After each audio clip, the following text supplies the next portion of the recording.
Welcome to the Marketing Revolution podcast. This is the underground movement of savage marketers from all over the world. We are not Fortune 500 companies. We are real entrepreneurs with real businesses that have one major thing in mind: to set goals and devour them daily. Because we understand that everyone wants to eat, but only savage marketers are willing to do the hunt. Now let's get this revolution started. Hey, what's up, everybody? John Hiley here with the Marketing Revolution podcast and the Marketing Savage Facebook group, coming to you guys today again with another live interview. And this one is going to be off the hook because I got my boy here from the Real Business Owner podcast, Easier Accounting, aka the GOAT, Kale motherfucking Goodman.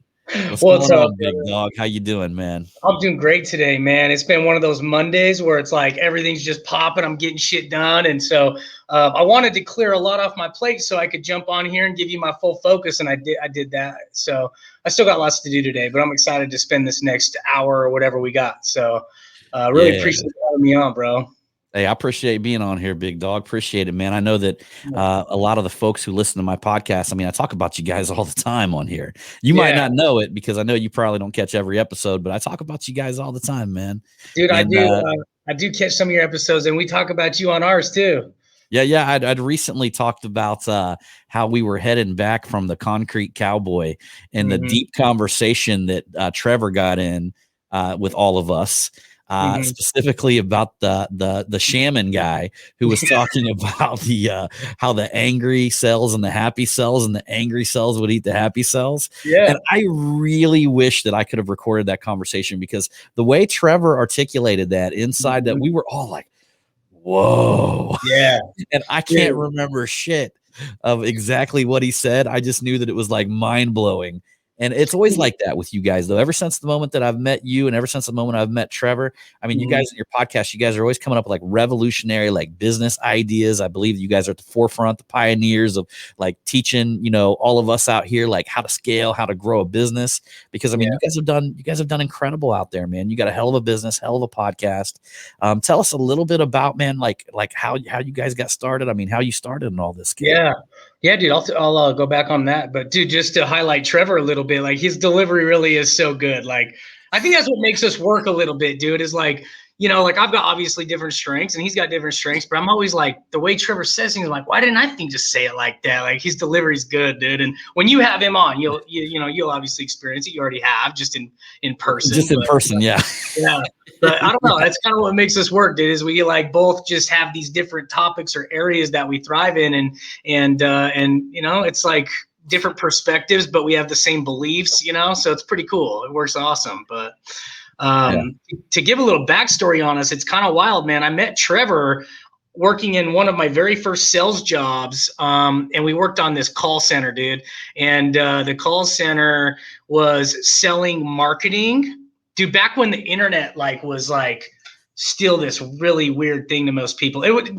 Most people were like, dude, that thing's, a fad. It's going to come and go, right?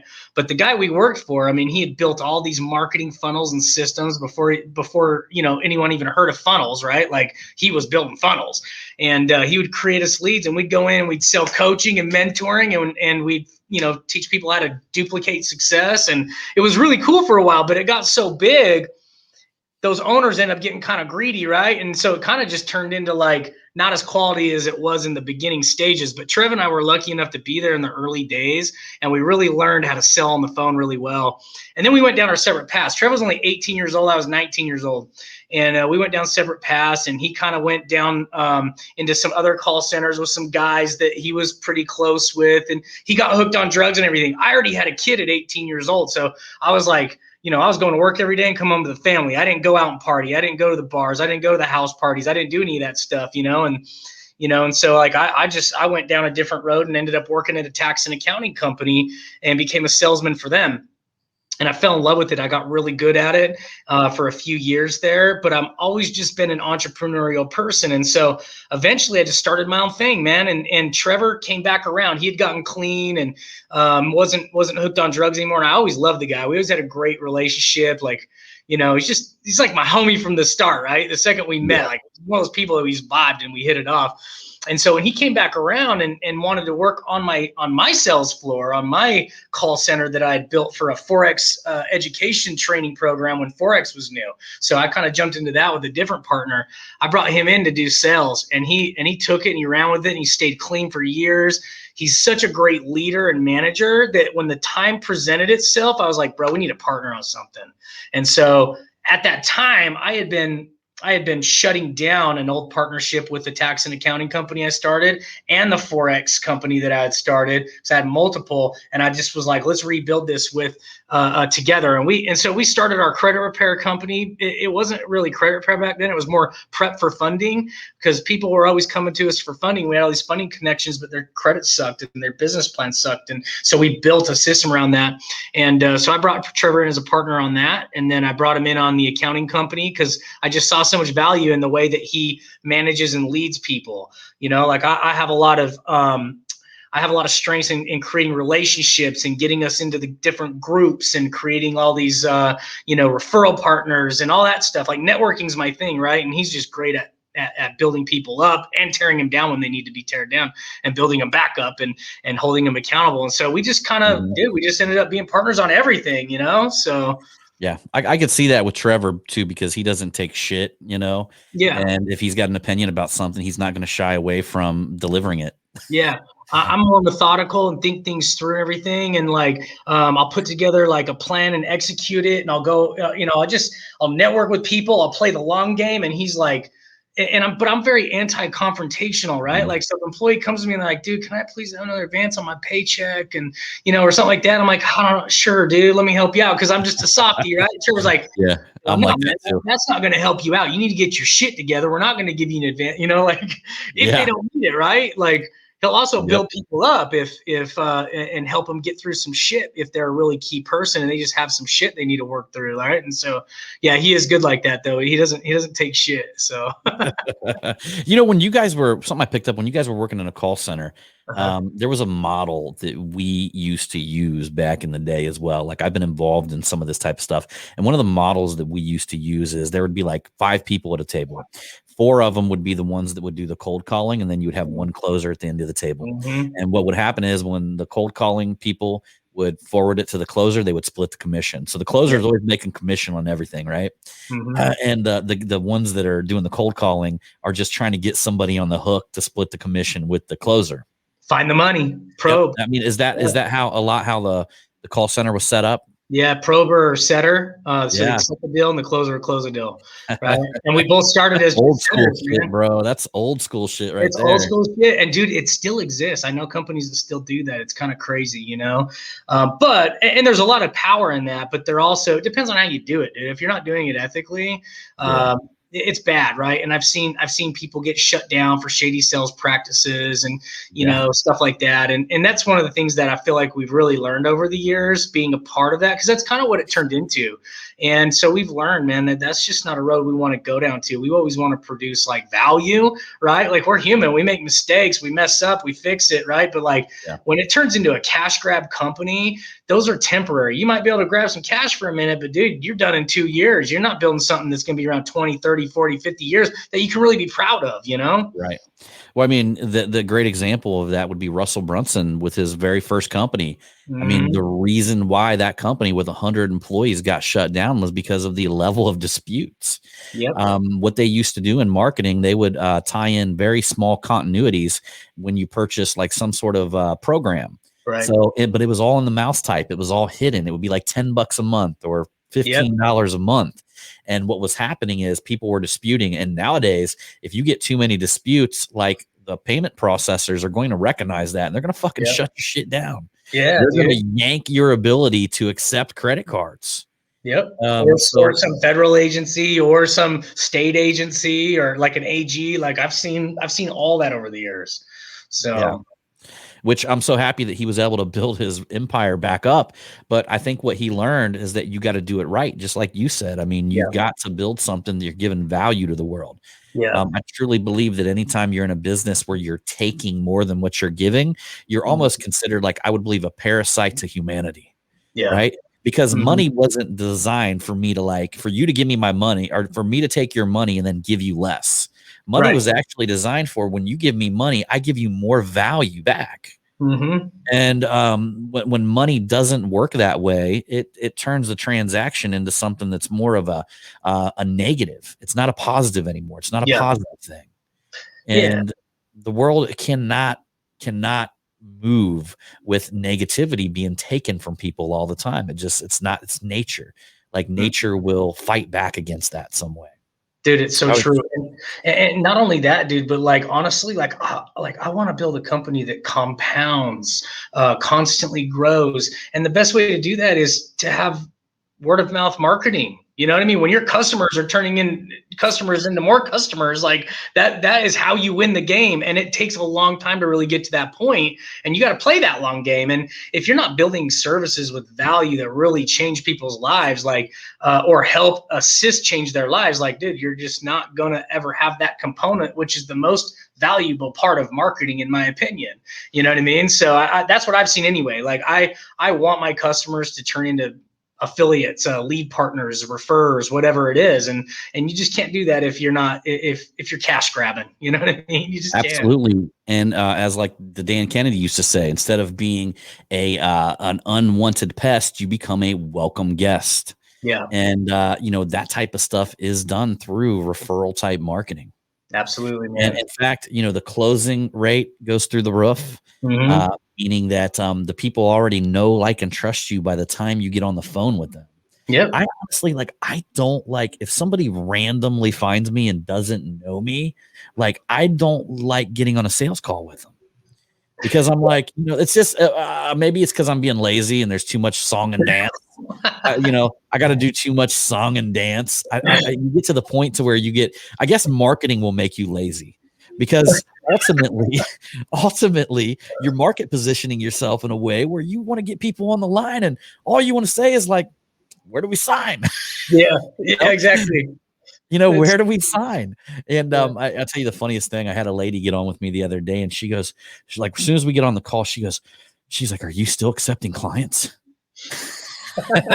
That's great market positioning, right? Are you Yeah. still accepting? I'm sure we're accepting clients. I'll take you in.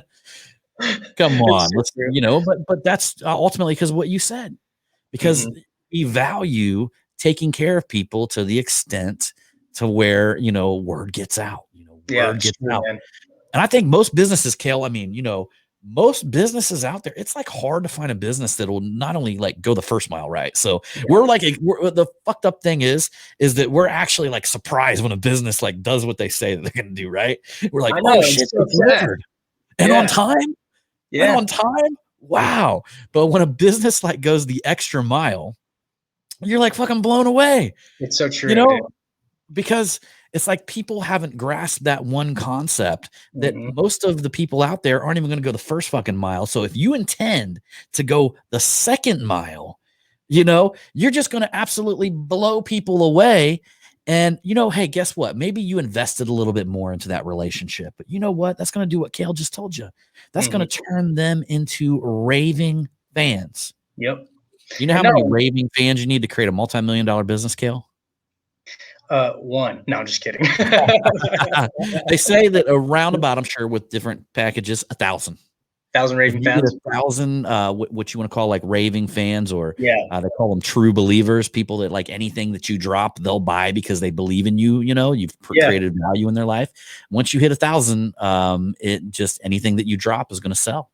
Dude, and And honestly, you think about it, it's really not that hard to create 1,000 great connections. But you're right, there's so many people that just run half-ass businesses. It's to your advantage, right? Like you should be able to see that in the marketplace and be like, whoa, if I actually just do way better than that guy, which really isn't that hard, like I'm gonna gain so much business. If he's got 500 customers and I already know 5 different ways I could go above and beyond for those people than him, like boom, there you go. Like you have such a huge advantage because people are lazy, man. That's really what it comes down to. They're lazy. They always want the easy way.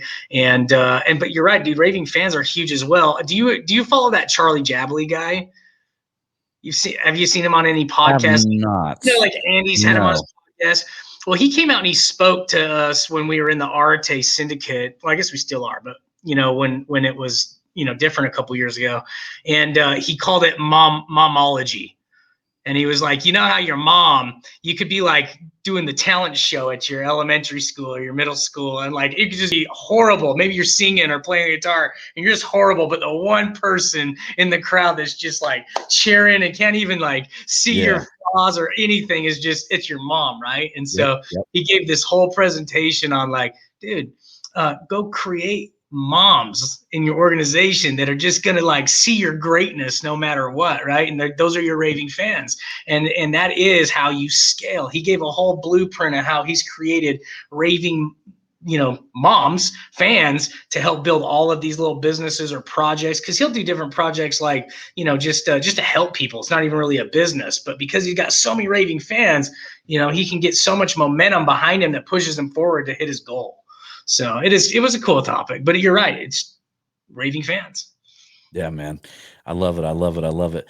So, one of the things that we were just talking about previously, which you've seen that I had a coaching call going on inside of the inner circle right before I jumped on here.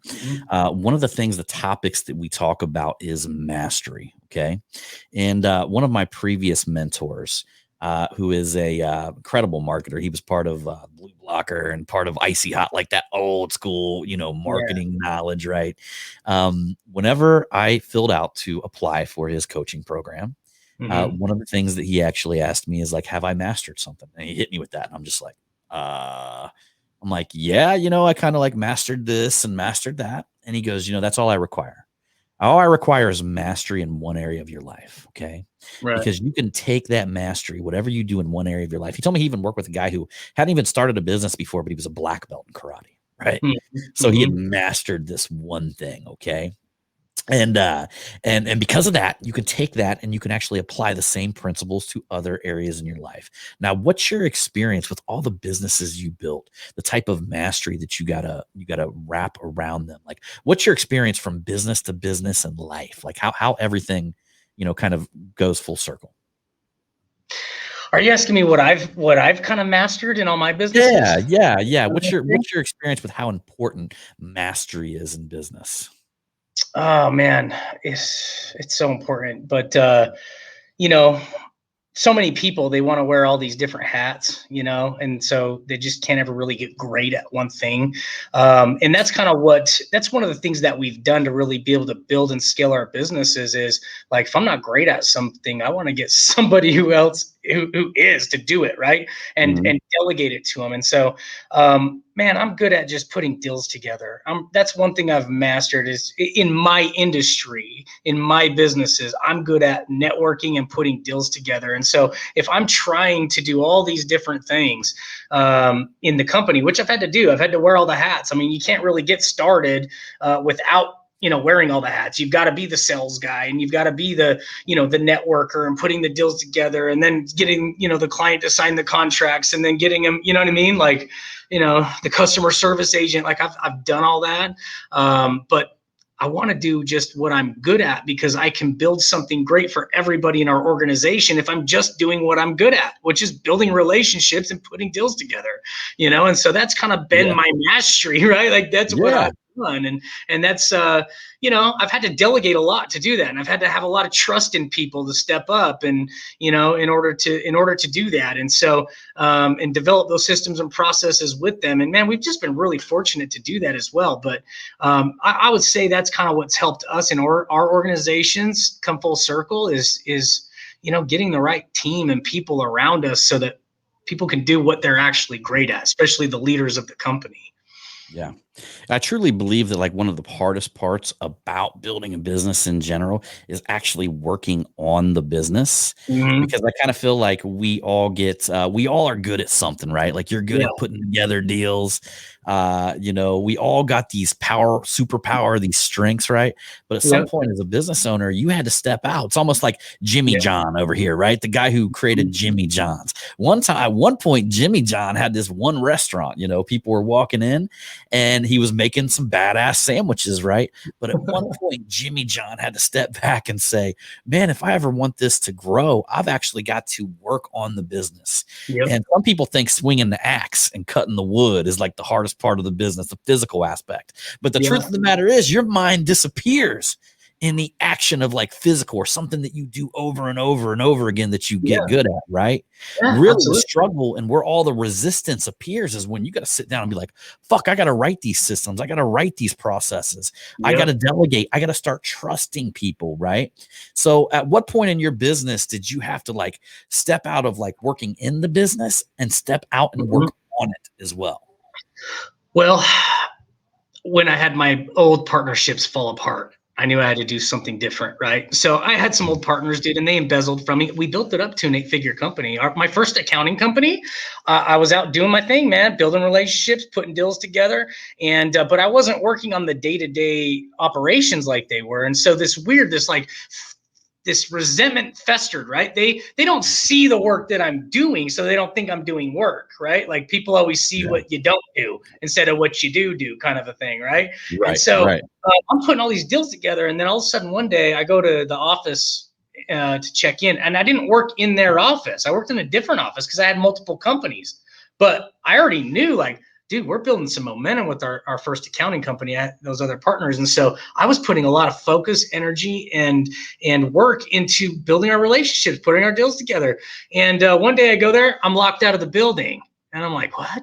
And I see that there's this new little key fob thing. And then we have this partner meeting. They're like, yeah, we're not going to have you guys, be able to just come and go in the office. Like, and then they like wanted to restructure our pay and our shares and all this stuff. I'm like, what? Then we found out they're embezzling from us. Like it was just one thing after another, dude. And this is right before I ended up bringing Trevor on as a partner, right? And so, dude, I just knew at that point, like, okay, I've got to do things different. I've got to align myself with other people that understand it, right? And so, but dude, it's really hard to step away from certain duties too and let go of those things. Like for a long time, I was the visionary and I'm like getting the things going, but then I need the right people to help like integrate it and put it in all the stuff in motion. And that's what I saw so much value in Trevor. Like he was my integrator for a long time. Now he's almost like a visionary role, dude. We've got all these other leaders coming up underneath us that we've been molding, but it is a little bit hard to step away from those things. Like when everybody started going to Trevor as the guy, I remember kind of feeling like, wait a minute, I'm the guy. All of a sudden he's the guy. Like it was kind of weird. Right? It was like this weird moment of like, well, maybe I don't like this. Maybe I don't want to step away from being the leader, but dude, I'm not the greatest. Trevor's a better leader than I am. He's better at holding people accountable than I am. Right. And he was better at that stuff. And so like, it's kind of hard to step away from that, but that's usually just your ego stuff, you know? It's your identity. I mean, it's your, you identified yourself in that position and you felt part of yourself leaving that position. Yeah. It's and then it became real, which is that's actually a shock to your system. That's a natural thing that we go through that shocks our system. Yeah. And also you'll go through a bit of depression spell because of that, because you're going to mourn the person you believe in. You may have been that person for 10 fucking years and you're realizing you're not that person anymore. Yeah. They actually say that you mourn the person that you're leaving because you're growing and you're becoming better and you're losing that ego and you're stepping up and for you to sit there and say, Trevor's better than that at me. Yeah. I'm going to give that part of myself to him. It takes humility to do that, dude. And that's like, I didn't know what humility was for a long time. Cause like, I didn't like read personal growth books that much. Like I read some when I was going through my divorce and I went through therapy and stuff. I read some stuff about marriage and stuff, but I didn't really understand the power in like humility and being able to like, well, maybe he's better than I. Maybe I should listen to him. Maybe we should do it his way instead of my way. You know, like I didn't understand that for a long time, but there's a lot of power in that. And like, I even see Trevor struggle with it now that he's building different things like real business owners with me. And he's having to build these different leaders to take over his roles. And like, and he's done great at it. But like, we had to put Coulter in place of one of our companies who is a leader that he molded for a long time. And I saw that tough transition for him to let go of certain duties and stuff. And it's hard to, be like, I'm the top sales guy, I'm the top problem solver, I'm the top leader, and then have to hand that reign over to somebody else. It is hard. But if you have enough humility and you understand humility and you're willing to do it, willing is one of my favorite words. If you're willing to just do it and have humility to do it, like, dude, you can evolve your company. It's such a huge asset, What, one of the trainings that I do inside of the Marketing Savage University is I have them, when an assistance course, I have them build out an organizational chart. And I tell them, I say, what I want you to do, and I turn the screen over and I say, each person in the organization, I put a little red box in there that says, I can do it better. And I told him, if you are plagued by this, okay, meaning that you think that every single position that you currently probably wear the hat on in your organization, if you think I can do it better in every single one of these situations, I'm telling you, you're fucking wrong, because I felt that way. I know that you felt that way. And then all of a sudden you put somebody, a good leader can actually look at people's personalities and put them where they need to be. And if they don't fit there as a good leader, you can move them to where they're a good fit. Yep. And as long as, let's just say, as long as they're, a good fit at all, right? Right. Or whatever. But that being said, almost 100% of the time they do it better than us. Yeah, it's true, man. When you fit somebody, it fits like a glove in that spot, you know what I mean, where you need them in your organization, they do it better than us. It's true. And it's just a lie that we tell ourselves, right? It's again, it's an ego thing. It's something that you got to step back. It's part of your personality that you got to shed to actually grow. I really like what you said right there. You're like, if they're the right fit for your culture, that actually makes a lot of sense to us, because if someone's a right fit for our culture here, like, we do everything we can to not let them go, which means shift them a lot.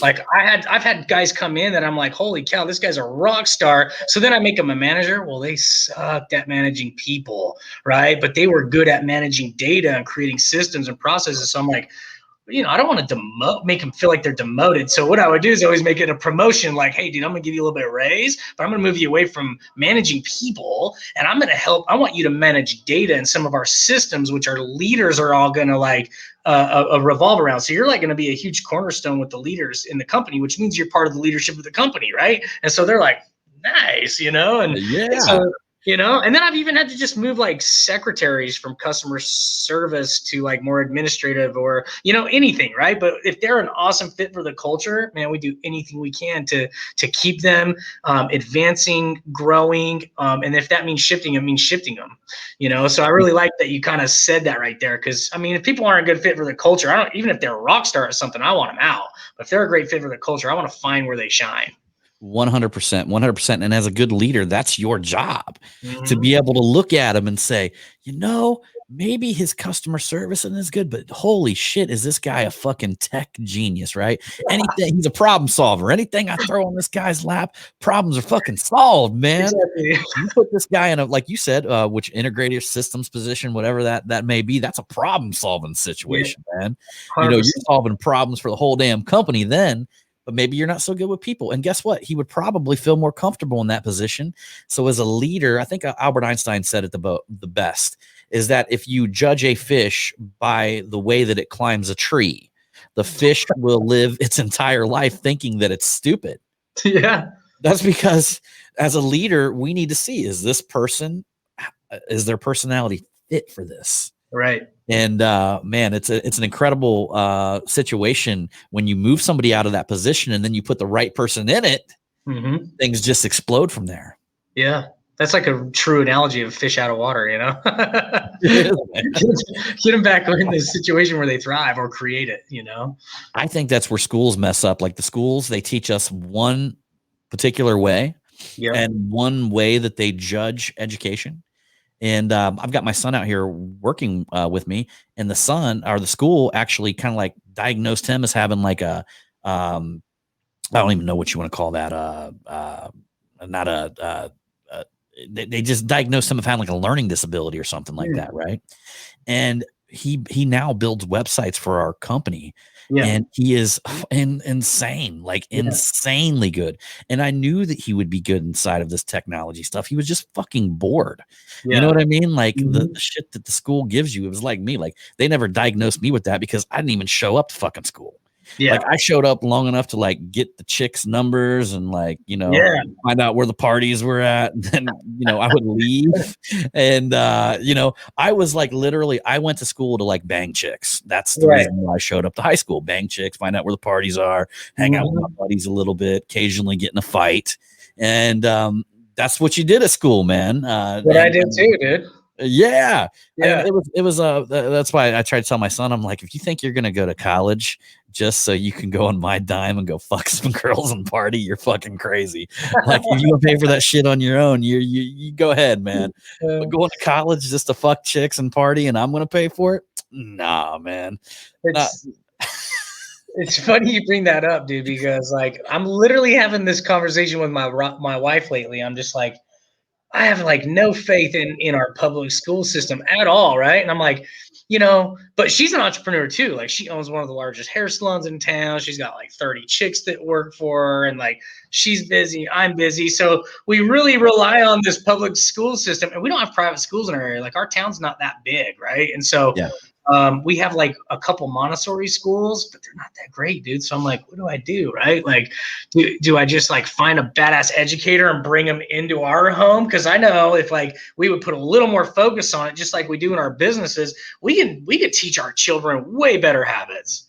We can actually teach them financial systems and like, financial discipline or habits. And we could teach them like just, personal growth stuff, like we could teach them all this stuff that they don't really get in school, which is way more valuable than the crap they are getting in school. But then you are taking a lot of that social aspect away. Like, dude, I said I'm a networker that loves to put deals together. I learned that shit clear back in high school when I was like selling weed and shit, Yeah, exactly. So it's like, I don't know. I feel like it's hard, man. I can't decide what to do there, but I want to give my kids the best, right? So the best path. Kind of cool that we were me and you both were the weed hookup in school, man. Dude, 8th grade. Can you believe that? I was in 8th grade. I was like the only weed dealer in school in this little Mormon community, right? And so not only did I like attract these kids that were like that misfits or the outcasts, right? Like me, but they all became my best friends. They were like my clients and my best friends. And then, I gave that up real quick though. Like I sold it for a couple of years, and then I saw other kids start selling it, and then they were getting busted, and I was like, I don't want to go down that road. So, you know how that shit starts? You buy like a little 1/8 bag and you roll up a bunch of joints, and then you sell them for like $10 each, right? Exactly. So then all of a sudden you got like $100, and then you go back and you buy like a quarter bag, and then you like work your way up. I don't know if that's the way you did it. That's the way I did it. Well, we had the lunchroom, right, where they would like your parents would pay for your meal card for the month, or not even card, but your account. But then we also had a little gas station around the corner, and we were allowed to walk there on our lunch breaks, right? Yeah. And get lunch at the gas station. So I convinced my parents. I say, hey, instead of doing the meal account, why don't you just give me the couple bucks a day, and I'll go with my friends down to the gas station, and we get our treats or our lunch down there. And they're like, okay. Well, I just never spent the money. I saved up like $30 in lunch money over, because I'd only get $2 a day. And then I went and bought my first bag with that. And then I did exactly what you did. I broke it up into little $5 nuggets or whatever and sold it off, or a joint. And dude, do you still remember your first drug dealer you used to get it from? Like some probably like 40-year-old dude or something like that, Could you imagine, like, how old are you right now? I'm 38. You're 38, so I'm 40, right? Yeah. Could you imagine like being like that in life, like where now, like how old were you when you started selling that shit? Like 12? Yeah, dude, like 13 years old. Could you imagine old. selling weed to a 12-year-old? It's so bizarre, bro. So my drug dealers are the fucking weirdest motherfuckers. They are weird, dude. Like, I had a lesbian chick from Hawaii that lived here in her mom's house, and she claimed that she was in a gang from Hawaii called the Young Hawaiian Bloods, YHB, and she would like teach us the gang signs and shit. Oh, dude. shit. you know, like YHB, like she had all these weird gang signs. And but dude, she like really latched onto us, and it finally got weird, dude. We had to straight ghost her because she was like, hey, I want to like meet your parents and talk about bringing you guys to Hawaii to like meet the gang and stuff. It was really weird, but she was like, who's exactly what you said, bro. She's like 40, and it all started because we're like, hey, will you buy us cigarettes at the gas station? She just lived by my friend. So we could go She's down like, there. she's like, if you buy me a double deuce, of course I'll buy you cigarettes.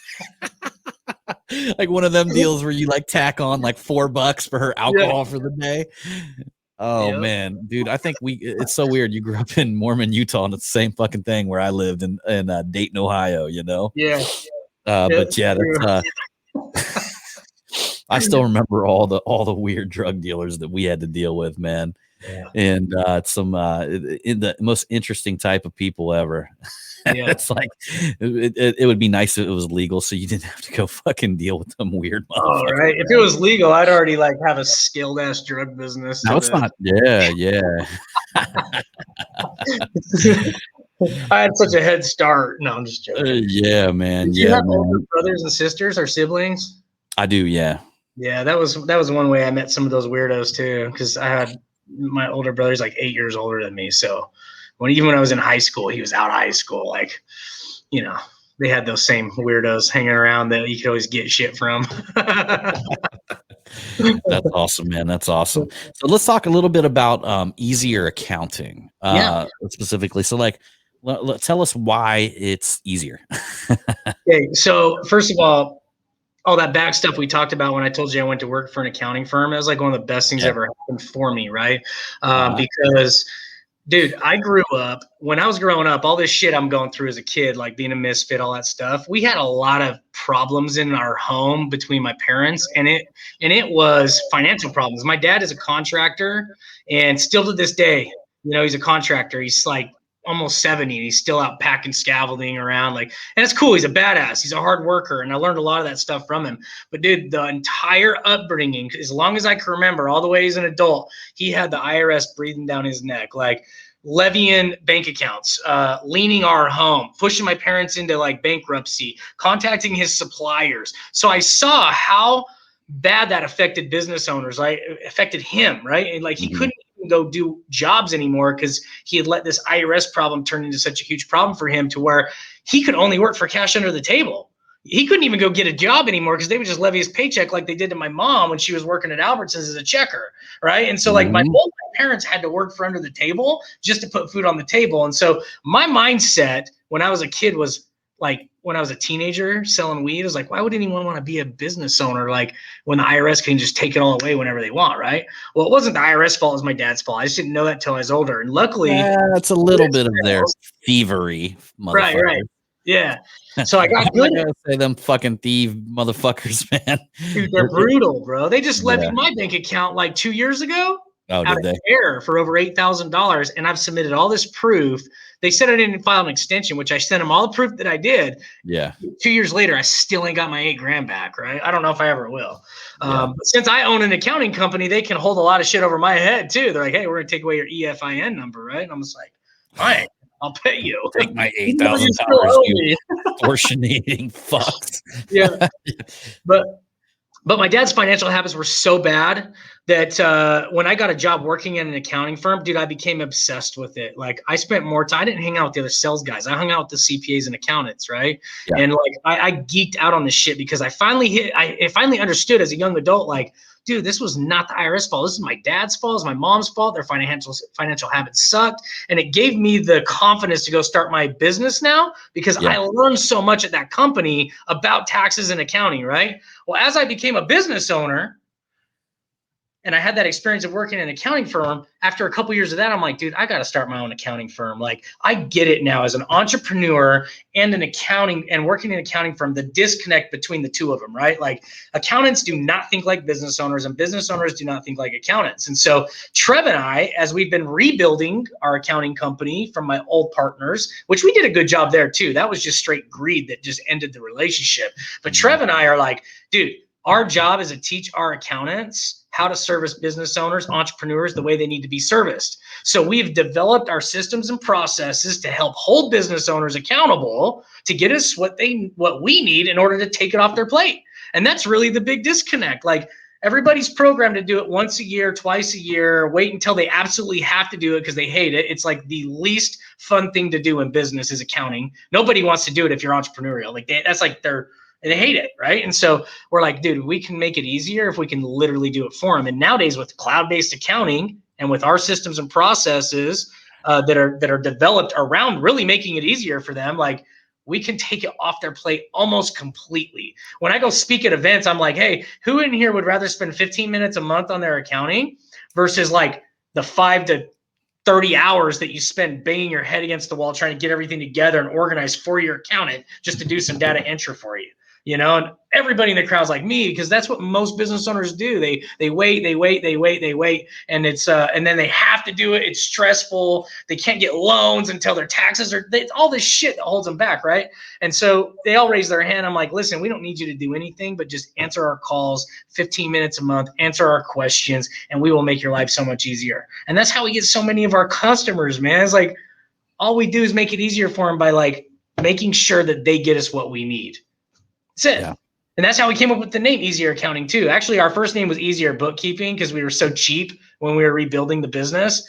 Easier Bookkeeping's domain name was like $18, and like easieraccounting.com was like $4,000. And so we're like, oh man, that's a lot of money for us at the time. We're like rebuilding after this whole partnership breakup. But after looking at all the natural organic traffic to it, we're like, dude, it's just worth it. So we just ponied up and bought it. So branded it as our baby. That's awesome, man. That's awesome. Yeah. It's so funny that you talked about, you know, the way the IRS is. I had a guy who I grew up with, one of my dad's old buddies, and we'd always laugh because he never paid the IRS $1 his whole life. He had a concrete company, and his name was Russ Michaels. He passed away, but his name was Russ Michaels. And he'd always tell me, he goes, I don't need no corporation. My name's Russ Michaels, and they write the check to Russ Michaels. Yep. That way he could go to the bank and cash it, you know, instead of putting it in a bank account where the IRS could potentially levy it. He told me one time, I mean, he's an old dude, right? Yeah. He's so old. One time I overheard this conversation, Kale. He was talking to my dad and my uncle, and he told him, he goes, you know, he's like, I got that back in Nam. He goes, I got that Asian syphilitis. And so my uncle and my dad's like, oh, really? He goes, yeah. He goes, I never could get rid of that. Yeah. And they're like shaking his head. Yeah. And he goes, you know what I had to do? He said, I had to go out and get the clap. Just to get rid of that Asian syphilitis. So he had to go out and get like another STD to counteract this STD that he had to get rid of it. I love that. That sounds like all the dudes my dad that worked for or with my dad in construction. Yeah.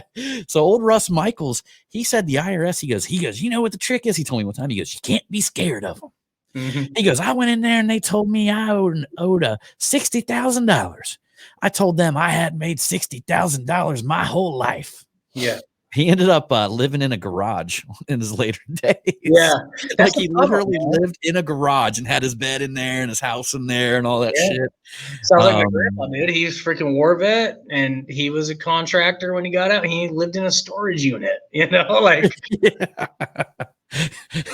as an old man. Like that's where he ended up, is in a storage unit. You know, my dad ended up having to take care of him. But you know, like here's the thing, man, is like I respect it honestly to a point. I'm like, I like it, man. Like you're not afraid of the IRS, and you're not gonna, you know, do this shit, and it's thievery and all this stuff. And I agree, and I get it. But at the end of the day, like you really want to build a legacy, you got to learn to play the game, and the IRS is a part of the game, you know. And like I'd rather play the game and build something that just like plays that part of the game to my advantage, to where I can still build wealth and build a legacy for me and my family, right? And so otherwise, you're going to end up where Russ ended up, in the freaking garage, man. You know.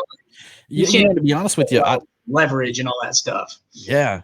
I honestly liked all of Trump's policies when it came to the taxes and all that kind of stuff. Yeah. I mean, people may have not seen this if you were working for somebody or something like that. Right. But for small business owners, they try to act like they only help people that made over 400 fucking grand a year, which my accountant told me that's absolute bullshit. Yeah. You know, he told me, he said, that is absolute bullshit. And he literally went line by line and said, look, it helped people here, help people Mhm. here, help people here. And I mean, you argue when you looked at the tax brackets alone, you saw huge reductions. You didn't yeah, pay tax till you made over 12,000. Starting tax bracket is 10%, dude. yeah. And he did something for couples where he took 20,000 off the top.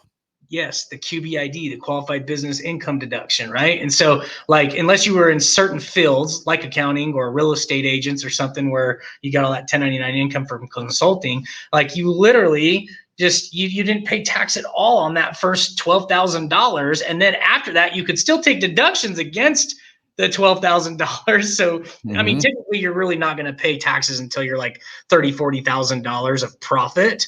Unless you really just don't know what you're doing, right? The tax plan really was brilliant too, and it really was like stimulating to our economy because it just created so many jobs. It seems like the politicians out there, they're always worried about them really like taking a lot in taxes, but at one point, aren't they cutting their own dick off? I mean, dude, there's so much money flowing through our system. Like, but yeah, dude, they're doing dirty deals all the time. Like, you know, if they can do some deals, backdoor deals or whatever, which they all do, like, you know, they don't really care what gets passed unless they can use it to their personal advantage, right? And so it's a sad thing, man. As the system is really messed up in so many ways, and there's a lot of beauty to it in ways as well. But at the end of the day, like we were just talking about, like, dude, you have to be willing to play the game to get ahead. Well, I'll tell you, I got a buddy of mine who lives in Lithuania.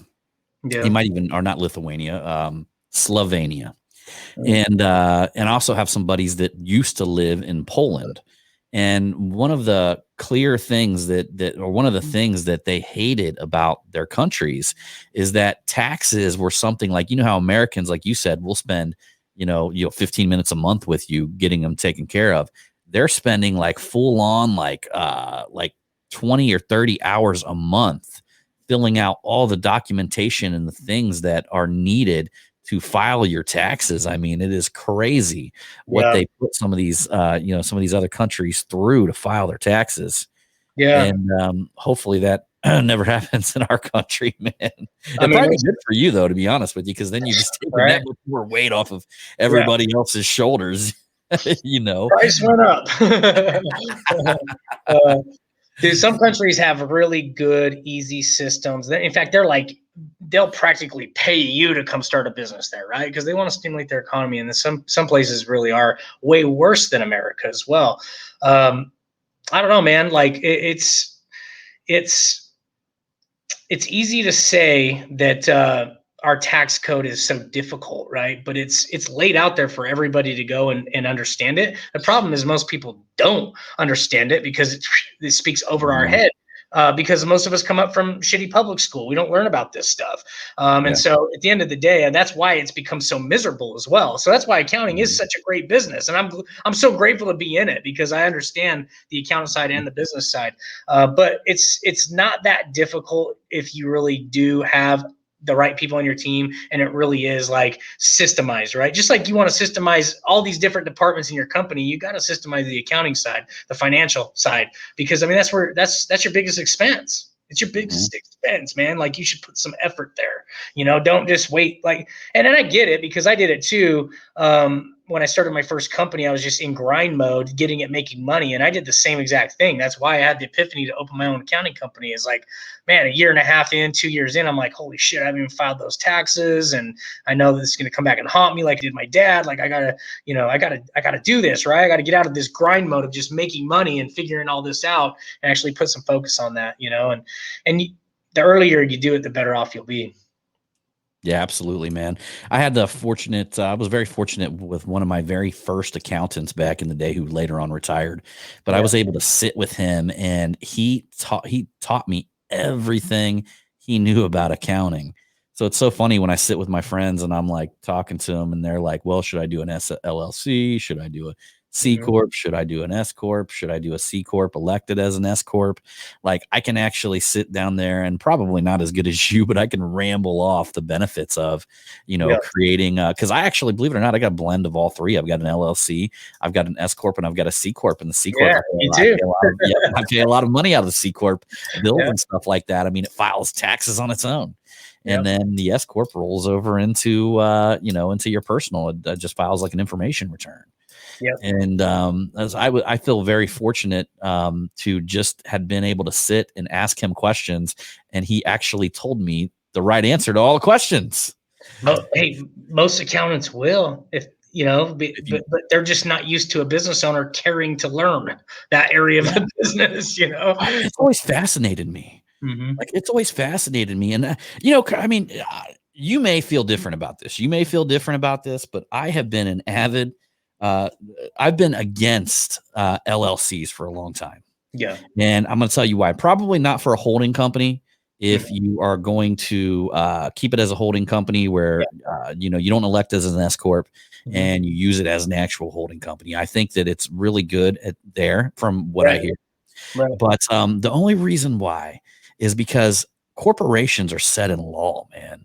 Like literally, like you can go back to a C corporation or an S corp, and you can go back to McCain versus, Fields or something like, some law that has been set in stone that will not allow somebody to pierce the corporate veil. Right. And then all of a sudden I see all these LLCs popping up and they're coming from California. And I'm going, this fucking shit, and literally, so you got to pay a $2,000 packet to your attorney to get your LLC packet and all that shit. And I'm like, okay, well, there's one reason why the attorneys wanted LLCs, right? So they could have the packet. But if I know you probably know this, but you can go on the IRS's website and they can legally say that they do not have to honor an LLC. Yeah. It's a totally disregarded entity. Yeah. And it's not set in law. A corporation is. Yeah. And I always thought that these attorneys were trying to get a sneaky way to get everybody to fall in line with this LLC so they could find a way to pierce the corporate veil, because there's no veil now. You can't go back and say this law was passed about an LLC in 1914, right? Like, shit just hasn't happened. It hasn't been tested. I don't even know why it hasn't been tested. Well, I mean, here's the thing, man. There's a lot of good things about the LLC too, because it is versatile, and that is good that they made it so you could turn the LLC into an S corporation. Like when you do that election, the 2553 form to be an S corporation, you're an S corporation. It doesn't matter if you have LLC in your name or not. Once you make that election, you're an S corporation. Oh, so you actually still got the corporate protection at that point. You do. You are fully turned into an S corporation at that point, So when you're an LLC taxed as an S corp, you're still an S corporation. You have to file your corporate minutes, and so you gotta have your corporate meetings and all that every year, and you gotta have the seal, and you gotta do all it right. Wink. Sign share certificates. You got to do all that stuff. The nice thing about the LLCs, you don't have to have all that stuff. And where it comes in, where I really like the LLC is it is versatile. You can turn it into a corporation later if you want to. But I like the LLC just for separation, not only with holding, not just holding ones like for assets, but for partnerships. Because say me and you go start a business, right?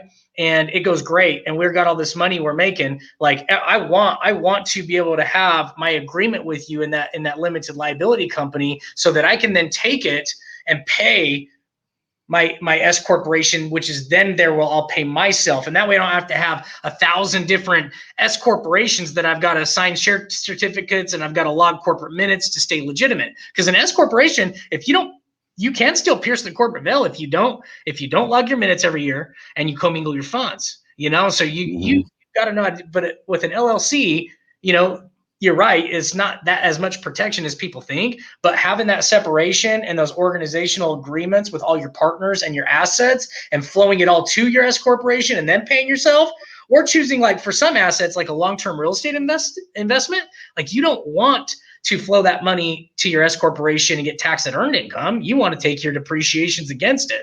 And so there's a lot of power in having it held in an LLC so that it can do its own thing. And then you can just take those capital gains, but you can take your depreciations against it, those long-term capital gains. But if it's short-term, then you can float to your S corporation and pay yourself that way, the fair and reasonable salary, and have all the benefits of the S corporation as well. So there are benefits to it, but I totally agree with you though, that they are disregarded, and they're not as powerful liability wise as people think they are. And so I have a ton of LLCs for my partnerships, my assets. I have my S corporation, but then I also have my trust as well.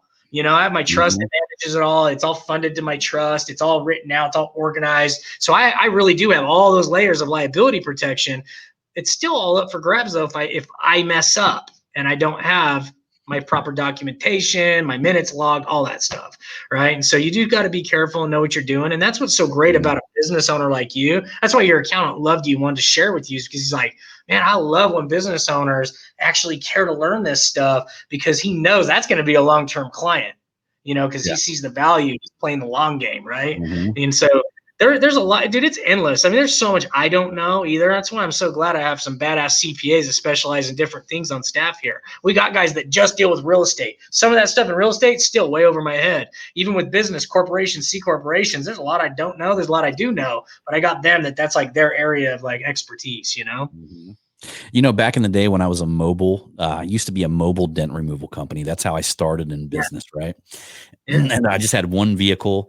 And I took a lot of mileage because I would drive from Cincinnati to it was like an hour and a half every day is how long I would drive every day in a 98 Ford Expedition.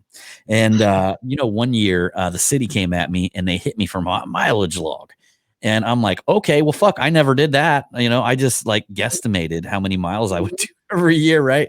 So I had to go buy this fucking mileage log. And my wife had to sit there for like 3 days, like trying to map like where I was at on every appointment and Google it and map out everything. And we switched the pens, like different color pens and shit like that. And, made it like look legit, like I recorded it as I went. So I started like dirtying up pages, like, wiping my balls with, okay, they're gonna take it. I'm gonna wipe my balls with this thing, man. Get a couple pubic hairs caught in the binder. I didn't do that. But I did spray it down with a little WD-40. And I hit it a couple times with WD-40. I was trying to make it real stinky. And when I brought it to him, dude, all you could smell was fucking WD-40 in that building, man. I brought it in. The thing was like, I gave it to a lady and she's like, whoa. They kept that motherfucker for 2 years, man. And they gave it back to me. Yeah, there you go. It works. I mean, the thing is that's a nightmare. That's why it is easier just to do it every month, right? But a good trick for that is like build your mileage log. If you have to go back and do it, build it off your bank statements, because like you can like map out where you were. Like, oh yeah, I remember getting gas in like Barstow, California that day because I was going down for that business trip to meet with so and so, and then you're like writing your mileage log down, Well, luckily, I actually had it in my schedule, and I had every place that I went. Like I would have that actual address written down. Yeah. So all my scheduled calls were all written down, and their address was right there. Yeah, yeah. She went through that bitch one by one until we filled that mileage log out. Yeah. Thank that's God a for lot Goodman. better than paying the fines and the penalties and everything, right? But I forgot what it was. It was something like, because I claimed a lot of mileage, man, and they basically were like, for this, because back then I probably made like $100,000 or something like that. And they're like, for $100,000, you're getting 30,000 grand back in mileage. It's like some shit back when it was like $1 a mile or 50 cents a mile or 65 cents a mile. I think it got up to like 65 cents a mile. That was probably like an all-time high, wasn't it? Yeah. Yeah. It was up in there, man. Usually, you want to kind of look at the cost and the mileage. If you're really keeping a mileage log, your accountant should be able to say, hey man, you get this much per mile every year. Right. And then they can say, what's the better deduction for you? Because they can punch that in seconds in their system. It was always mileage for me. Yeah. Mileage most years has been better for me too, man. Sometimes cost is there too. It depends on what you do too, man. If you're like a guy that owns a fleet of vans because you own a painting company or a plumbing company, maybe cost is more, right? Maybe cost is better. So, because you're getting your insurance portion of it, you're getting your tires, your oil changes, your maintenance, your interest on your vehicle, all of it. So, but it's one or the other. A lot of people try and write off the interest and the payments for their business vehicle, but then also still take mileage. You don't get to do that. It's one or the other. Here's my idea, right? So we gotta we're gonna be moving to Texas here pretty soon. We actually we're gonna be having I can't remember her name in our group. She's actually local here, Denise. So she's meeting to sell our house, right? So look at that. We meet this lady in Texas, our realtor, who's like local. Find out she's actually a badass, like she's a baller realtor. And we're gonna be selling our house, getting ready to move to Texas, and all this kind of shit, right? But here's my idea, right? I gotta buy another house first because when you add cars onto your list and you got payments and shit like that, how they make you like fucking pay yourself that much more, and then you got to pay that much more in taxes and all that shit. So I'm whiteboarding all this shit right now. Like, what do I got to do to buy this house and to do this? But I want to get a Lamborghini, right? Okay. like a Huracan.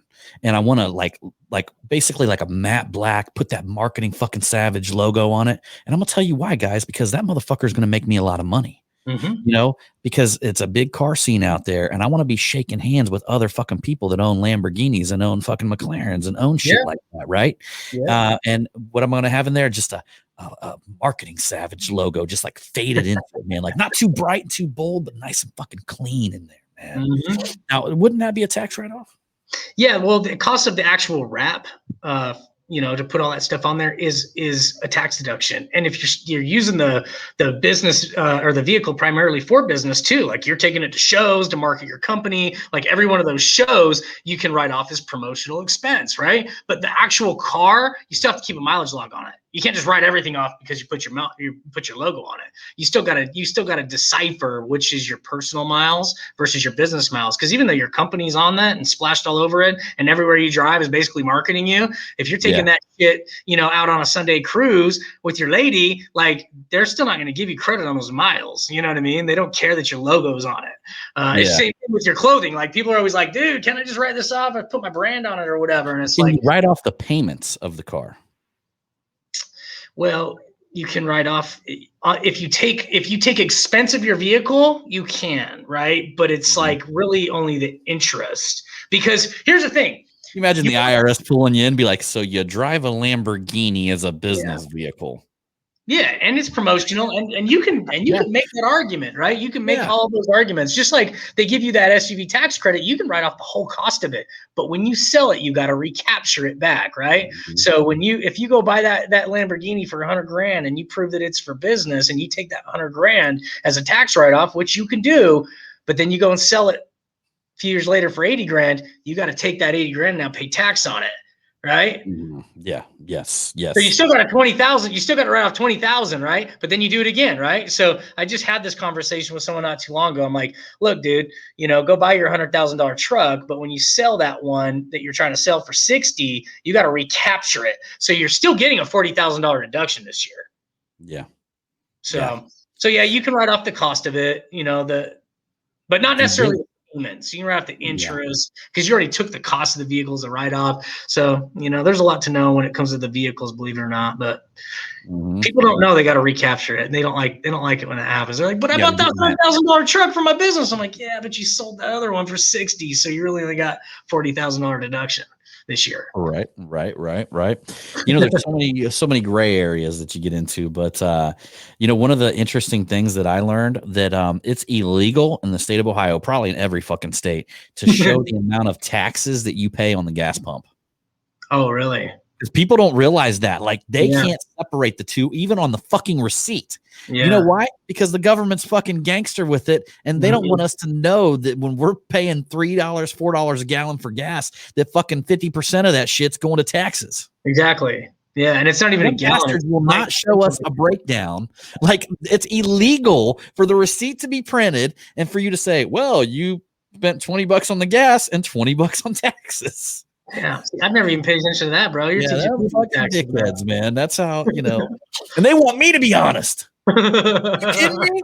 You can't even show me what I paid in taxes on my fucking gas pump. Yeah, that's the scary thing about government, bro. Period. Some days they don't listen to my podcast. I doubt they do. Some days I think it would be good to go back to those wild, wild west days. Where a lot of this shit wasn't evolved yet. No shit, man. Hey, have you ever watched the Men that built in the 1800s? Oh, dude, have you ever watched the Men That Built America, the Pioneers edition? Dude, I have not watched that yet, and I've actually been suggested to watch that a couple times. I need to watch the Frontier edition. It's not it's the Pioneers, but it's the Frontier edition. Right, dude. You want to talk about, because you probably watched the Men That Built America with Carnegie and Vanderbilt and all of them. Well, this is one that came out later, but it's earlier than them. Yeah, dude, talk about some brutal motherfuckers, man. Yeah, let me tell you something. Andrew Jackson, that fucking savage. Dude, we honestly, we wouldn't even have our country if it went for Andrew Jackson. He met the fucking Brits in New Orleans, where they were getting ready to get the Mississippi fucking passageway all the way up to Canada, where they were fucking they had a fort in Canada. They would have had the fucking whole center of our country. Andrew Jackson trudged through the swamps of fucking Mississippi for 4 days with 1,500 men with fucking cannons, laying out pieces of wood, rolling it, and then putting another piece in front of it, rolling it. Brought 1,500 men. 5,000 Brits showed up. Holy shit! Big ass boats and shit. Andrew Jackson went up and put them to where they put it into a slender, narrow peak where they had to come through. Kind of like the movie 300. You ever the movie 300 where they fucking kill all them people at that narrow fucking passageway? Well, Andrew Jackson set up a narrow passageway. There was a fucking river on one side and there was a swamp on the other. And these motherfuckers come uphill at them. Yeah. And 1,500 men laid out 2,000 men, only losing 43 people before they retreated. Damn. Dude, I gotta go watch that.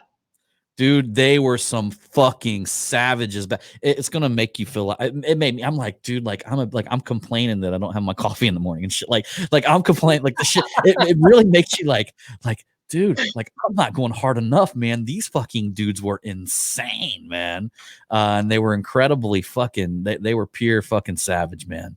Yeah. And but I don't know how I would have done those days, dude. But sometimes I just can't help but have those thoughts of like, it'd be cool to experience. Maybe things were better. You know, you only lived like 40 years old, so you only lived to like 40 years old back then. So really, you died in your prime. You know what I mean? Yeah, the average age was much lower back then. Yeah, man, you died in your prime. And then I got my my bodybuilder buddy always, or my fitness trainer. I hired a bodybuilder last week to train me. And dude, I can't even fucking stand up right now. I did legs today. Like if I try to stand up right now, I'd have to put both hands on the table right here and just wobbly stand up. Training with this motherfucker, right? But he's trying to get me to eat all natural and shit like that. You know, like you know how hard it is to fucking eat all natural in this society.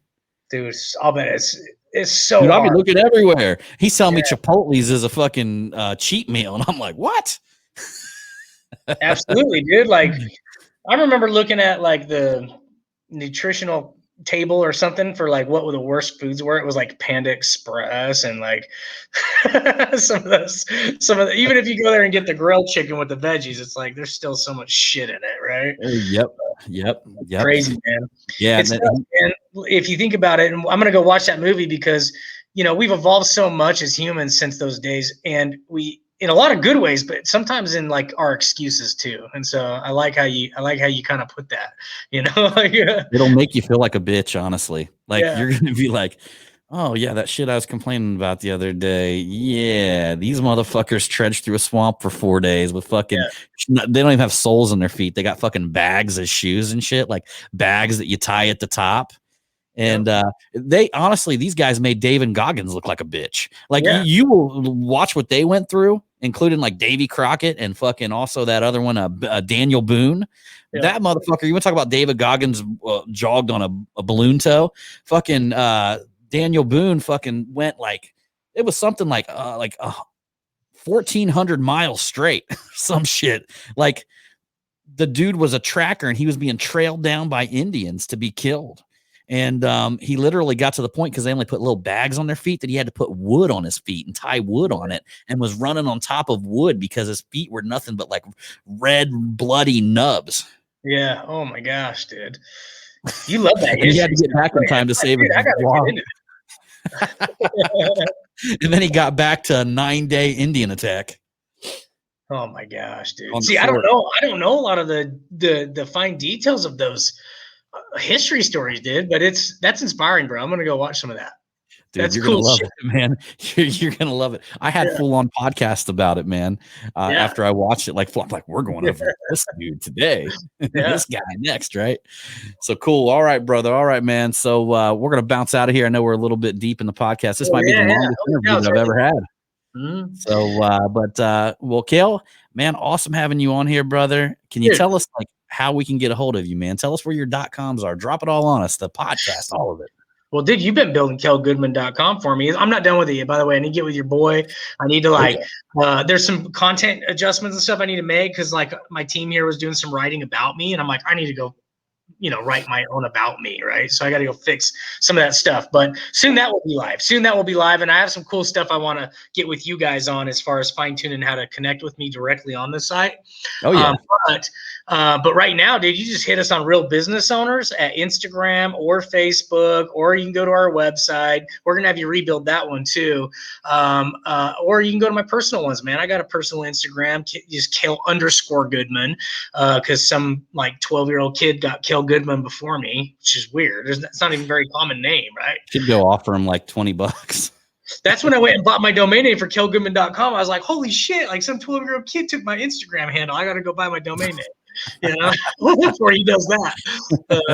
But yeah, dude, real kalegoodman.net. Yeah. I don't like that for some reason. I should probably buy all of them, though. It's like, you couldn't get the .com, huh? But yeah, dude, those are just all the social media places. You can go to easieraccounting.com to check us out. Yeah, man, just find us on social media, find us on Real Business Owners or Easier Accounting, either one.